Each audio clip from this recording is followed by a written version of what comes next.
আজ জাতীয় সংসদ ভবন, গণভবন ও প্রধানমন্ত্রীর কার্যালয়ের সামনে হাজারো উৎসুক জনতার ভিড় ছিল।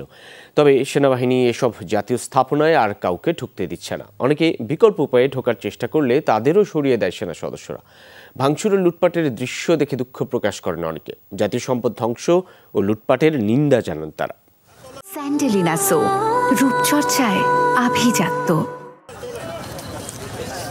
মঙ্গলবার ভোর থেকে আবারও সংসদের ভেতরে ঢুকতে উৎসুক জনতার ভিড়। পরিবার পরিজন নিয়ে যান অনেকেই। কালের সাক্ষী হতে তুলে রাখছেন ছবিও।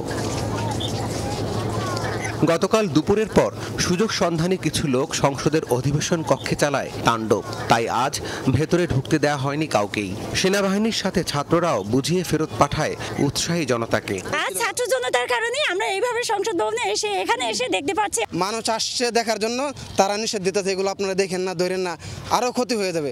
শুধু বাহির থেকে দাঁড়িয়ে দেখতাম যে অলওয়েজ আমি স্বপ্ন ছিল যে এখানে আমি ঢুকবো। তবে সংসদ প্রাঙ্গণে আসা অনেকেই রাষ্ট্রীয় সম্পদ এভাবে নষ্ট করায় ক্ষোভ জানান। এটা আপনাদের সবার সম্পদ, এটা আমাদের ব্যক্তিগত কিনা না। জনগণ না বুঝে দেশের এই পরিস্থিতিটা, তাহলে কিভাবে সম্ভব? আমরা তো এই দেশটাকে আবার ঠিকমতো আনতে পারবো না।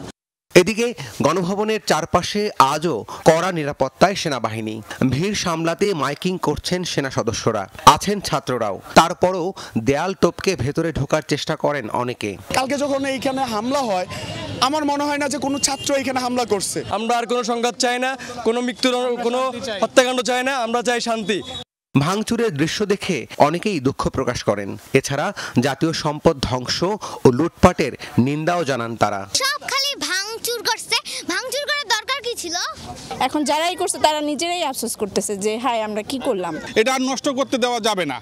হ্যাঁ, এটা আমাদের ট্যাক্সের টাকায় আবার তৈরি করতে হবে। এই দেশ আরো 10 বছর পিছাই গেল, মনে 10 বছর যে আসুক।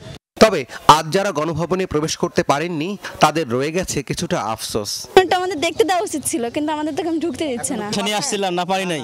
আমি রংপুর থেকে আসছিলাম প্রায়। উৎসুক জনতার ভিড় আছে প্রধানমন্ত্রীর কার্যালয়ের সামনেও। এ সময় জনতাকে বুঝিয়ে সরাতে দেখা যায় সেনাবাহিনীকে। রাব্বি সিদ্দিকী, যমুনা নিউজ, ঢাকা।